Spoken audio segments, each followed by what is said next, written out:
अवचेतन मन का उपयोग करने का तरीका है। अवचेतन मन एक विचार को स्वीकार करता है तो उसे क्रियान्वित एक्सक्यूलेटेड करना शुरू कर देता है। यह एक दिलचस्प और सूक्ष्म सत्य है कि अवचेतन मन का नियम अच्छे और बुरे विचारों के लिए सामान्य रूप से काम करता है। जब इसे नकारात्मक रूप से लागू किया जाता है तो यह विफलता, असफलता, दुख का कारण बनता है। हालांकि जब आपकी आदतन सोच होती है तो आप पूर्ण स्वस्थ, सफलता और समृद्धि का अनुभव करते हैं। जब आप सही तरीके से सोचना और महसूस करना शुरू करते हैं तो मन की शांति और स्वस्थ शरीर इंडिस्पेंसेबल, अपरिहार्य होता है। आप मानसिक रूप से जो भी दावा करते हैं और सच मानते हैं, आपका अवचेतन मन उसे स्वीकार करता है। आपके मन में ही सफलता के विचार और असफलता के विचार के बीच एकमात्र कंपटीशन है। आप जीतने, विजय पाने, सफल होने और सभी समस्याओं पे विजय पाने के लिए पैदा हुए हैं। अनंत शक्ति विफल नहीं हो सकती। आप उसके साथ एक हैं। आपको याद नहीं कि ये दो दिमाग नहीं है, केवल एक दिमाग के भीतर गतिविधियों के दो क्षेत्र हैं। आपका चेतन मन मन का तर्क है। यह मन का वह चरण है जो चुनता है। उदाहरण के लिए, आप अपने पसंदीदा, अपने घर और जीवन में अपने साथी को चुनते हैं। आप अपने सभी निर्णय अपने चेतन मन से लेते हैं। दूसरी ओर, आपकी ओर से किसी भी सचेत विकल्प के बिना आपका दिल स्वचालित रूप से काम करता रहता है और पाचन, सर्कुलेशन और श्वास प्रक्रिया आपके अवचेतन मन द्वारा आपके चेतन नियंत्रण से स्वतंत्र प्रतिक्रियाओं के माध्यम से की जाती है। आप एक पारंपरिक क्रिया प्रतिक्रिया से निपट रहे हैं। जैसा आप बोते हैं वैसा ही काटते हैं, यानी जैसा आप पुकारते हैं वैसा ही आपको उत्तर मिलता है। आपका अवचेतन हमेशा उस पर जो भी अंकित होता है उसे बढ़ा चढ़ा कर पेश करता है। अपने अवचेतन को सही मानसिक छवि दे।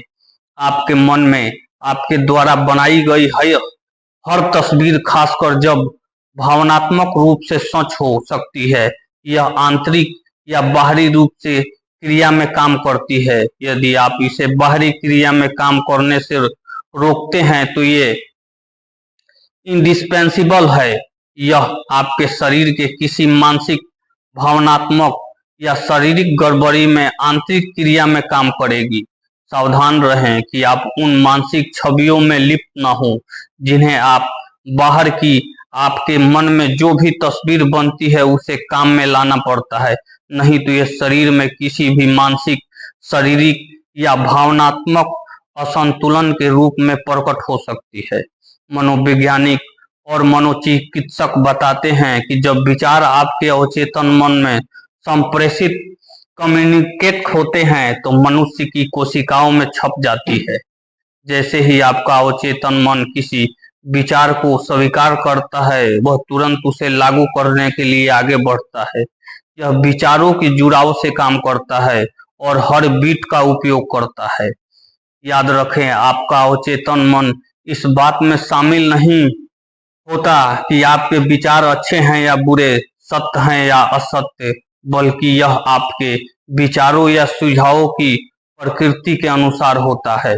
उदाहरण के लिए, जानबूझकर किसी चीज को सच मान ले, भले ही वो झूठ हो, अवचेतन मन उसे सच मान लेगा और उसके बारे में बताएगा जो अनिवार्य रूप से अनुसरण करना चाहिए, क्योंकि आपने सचेत रूप से मान लिया है। आपकी पुकार की प्रकृति के अनुसार प्रतिक्रिया होगी। याद रखें कि बिजली घर से तार आपके कमरे या तहखाने में रखा गया है। मुख्य तार एडिसन का है, घर में वायरिंग आपकी है और संपर्क वहां से है जो आपको प्रकाश चालू करने के सक्षम बनाता है। इसी तरह आपका चेतन मन इस समय आपके भीतर अनंत भंडार और ज्ञान के संपर्क कर सकता है। आपके अवचेतन में एक ज्ञान और बुद्धि है जो सब कुछ जानता है और सब कुछ देखता है और आपकी पुकार के प्रति उत्तरदायी है। आपका अवचेतन मन कभी सोता नहीं है, कभी आराम नहीं करता, यह हमेशा काम पे लगा रहता है। आप अपने अवचेतन मन की चमत्कारी शक्ति को सोने से पहले अपने अवचेतन मन को यह बताकर खोज सकते हैं कि आप एक खास काम को पूरा करना चाहते हैं। आपको यह जानकर खुशी होगी कि आपके भीतर की ताकतें मुक्त होगी, जिससे वांछित परिणाम प्राप्त होगा। यहाँ फिर शक्ति और ज्ञान का एक स्रोत है जो आपको सौर शक्तिमान या उस शक्ति के संपर्क में लाता है जो दुनिया को चलाती है, ग्रहों को उनके मार्ग में निर्देशित करती है और सूर्य को चमकाती है। आप एक मानव ट्रांसमिशन टावर हैं और आप पृथ्वी पर बनाए गए किसी भी टेलीविजन टावर से ज्यादा शक्तिशाली हैं। आप ब्रह्मांड में सबसे शक्तिशाली ट्रांसमिशन टावर हैं। आपका ट्रांसमिशन आपके जीवन का निर्माण करता है और यह दुनिया का निर्माण करता है। आपके द्वारा प्रसारित फ्रीक्वेंसी शहरों, देशों, दुनिया से परे हैं, दुनिया में पहुंचती है, ये पूरे ब्रह्मांड में गूंजती है। आप अपने विचारों के साथ उस फ्रीक्वेंसी को प्रसारित कर रहे हैं। आपके अवचेतन की शक्ति आप हैं और यह बहुत बड़ी है। यह आपको प्रेरित करता है।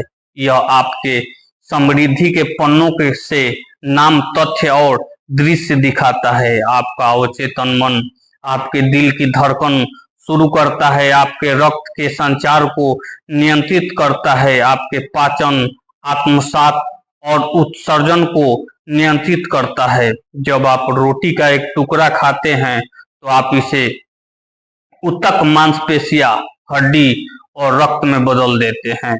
यह प्रतिक्रिया पृथ्वी पर चलने वाले सबसे बुद्धिमान व्यक्ति की समझ से परे है। आपका अवचेतन मन आपके शरीर की सभी महत्वपूर्ण प्रतिक्रियाओं और कार्यों को नियंत्रित करता है और सभी समस्याओं का उत्तर जानता है। अवचेतन मन आपके जीवन की पुस्तक है। विचार करें, उस विचार को बार बार सोचना। अगर आप अपने मन में कल्पना कर रहे हैं कि आपके पास एकदम नई कार है, आपके पास वो पैसा है जिसकी आपको जरूरत है, वह कंपनी बना रहे हैं, आपका जीवन साथी पा रहे हैं, अगर आप कल्पना कर रहे हैं यह कैसा दिखता है, तो आप लगातार उस फ्रीक्वेंसी का उत्सर्जन कर रहे हैं। विचार उस चुंबकीय संकेत को भेज रहे हैं जो समांतर आपकी ओर वापस खींची आ रही है। प्रमुख विचार या मानसिक दृष्टिकोण चुंबक है और नियम यह है कि समान समान को आकर्षित करता है। परिणाम स्वरूप मानसिक दृष्टिकोण हमेशा ऐसी स्थितियों को आकर्षित करेगा जो इसकी प्रकृति के अनुरूप हो। विचार चुंबकीय होते हैं और विचार की एक फ्रीक्वेंसी होती है। जैसे ही आप सोचते हैं वे विचार ब्रह्मांड में भेजे जाते हैं और वे चुंबकीय रूप से उन सभी समान चीजों को आकर्षित करते हैं जो समान फ्रीक्वेंसी पे है, भेजी गई है। हर चीज स्रोत पर वापस लौटती है और वह स्रोत आप। इसे इस तरह से सोचें, हम समझते हैं कि एक टेलीविजन स्टेशन का ट्रांसमिशन टावर एक फ्रीक्वेंसी के माध्यम से प्रसारण करता है जो आपके टेलीविजन पे चित्रों में बदल जाता है। हम में से ज्यादातर लोग वास्तव में यह नहीं समझते कि यह कैसे काम करता है, लेकिन हम जानते हैं कि प्रत्येक चैनल की एक फ्रीक्वेंसी होती है। आप चाहकर भी अपनी आंखों की पुतलियों को बंद होने से रोक नहीं पा रहे होंगे। सोचिए, इतना छोटा सा कार्ड भी हमारे हाथ में नहीं है। देखिए, जब हम हाथ की उंगलियों से अपनी आंखों को खुली रखने का प्रयास करते हैं तो कोई शक्ति आपको इन्हें छोड़ने के लिए मजबूर कर रही होती है। वो शक्ति कोई और नहीं, आपका अवचेतन मन होता है। जिंदगी में व्यक्ति जो भी बड़ा काम करता है वो सिर्फ और सिर्फ अपनी अवचेतन मन के कारण करता है। जिस भी इंसान ने अपने अवचेतन मन पर काबू कर लिया, उसके लिए कोई भी बड़ा मुश्किल काम नहीं होता। कोई भी बड़े काम की हर प्लानिंग कर लेते हैं, लेकिन जब उसी काम की शुरुआत करते हैं तो बड़ी मुश्किलें आती है। लेकिन उस स्थिति में अगर हमने कोशिश करनी छोड़ दी तो हमने अपने अवचेतन मन को प्राप्त ही नहीं किया। लेकिन उस मुश्किल परिस्थिति में अगर हम फुल फीलिंग के साथ लगे रहते हैं तो हम अपने अवचेतन मन को प्राप्त कर लेते हैं। धीरे धीरे वो चीज हमें आसान लगने लगती है और एक दिन हम उसे पा लेते हैं। कोई भी बात या कार्य फीलिंग के साथ दोहराते रहने से अवचेतन मन का हिस्सा बन जाता है। अवचेतन मन सच झूठ, सही गलत या कल्पना, इमेजिनेशन में अंतर करना नहीं जानता। और इसका मतलब ये हुआ कि भले ही कोई कार्य आपको असंभव या मुश्किल लगता हो, लेकिन अगर आप उसे सही तरीके से दोहराते रहेंगे तो आपका ये पावरफुल अवचेतन मन उसे सच मान लेगा और पूरा कर देगा। क्योंकि सच और कल्पना का अंतर हम जानते हैं, लेकिन हमारा अवचेतन मन नहीं जानता। जब आप किसी काम को बार बार करते हैं तो आपको हैबिट में आ जाता है, आप उसके विशेषज्ञ बन जाते हैं। हमारा अवचेतन मन काल्पनिक दृश्य, रंग बिरंगे पर ज्यादा आकर्षित होता है। इसलिए हम अगर इस तरह के कामों में फोकस रखें तो हमारा अवचेतन मन बहुत ज्यादा काम करता है। आत्मविश्वास रखो, ब्रह्मांड से आप जो चाहते हो उसके लिए पूछो और संकोच न करें। यदि आप प्रश्न पूछने में हिचकिचाते हैं या इसे प्राप्त करने के बारे में अनिश्चित हैं, तो ब्रह्मांड आपकी ऊर्जा को प्रतिबिंब कर लेगा और शायद ब्रह्मांड आपको वह देने के बारे में निश्चित नहीं होगा जो आप चाहते हैं। और जब विश्वास रखें, आपको आत्मविश्वास से पूछा है, आपने बहुत मेहनत की है, अब इसे समर्पित कर दें, खुश रहें और विश्वास करें कि मेरे साथ केवल बेहतरीन ही होगा। आप हर 24 घंटे में लगभग 8 घंटे या अपने पूरे जीवन में से 1/3 नींद में बिताते हैं। यह जीवन का एक अटल नियम है। पशु और वनस्पति जगत के लिए नींद एक दिव्य नियम है। जब हम गहरी नींद में होते हैं तो हमारी समस्याएं हमारे पास आती है। कई लोगों ने इस सिद्धांत की वकालत की है। आप दिन भर थक जाते हैं, इसलिए आपका शरीर को आराम देने के लिए सो जाते हैं, और जब आप सोते हैं तो एक मरम्मत प्रतिक्रिया होती है। नींद में कुछ भी आराम नहीं करता। जब आप सो रहे होते हैं तो आपका दिल, फेफड़े और सभी महत्वपूर्ण अंग काम करते हैं। यदि आप सोने से पहले खाते हैं तो वह पच जाता है और आत्मसात हो जाता है। साथ ही आपकी त्वचा में पसीना निकलता है और नाखून और बाल बढ़ते रहते हैं। आपका अवचेतन मन कभी आराम नहीं करता या सोता नहीं है। यह हमेशा आपकी सभी महत्वपूर्ण शक्तियों को नियंत्रित करता है। जब आप सो रहे होते हैं तो उपचार प्रक्रिया तेजी से होती है, क्योंकि आपके अवचेतन मन से कोई हस्तक्षेप नहीं होता। जब आप सो रहे होते हैं तो आपको आपको उल्लेखनीय उत्तर मिलते रहते हैं।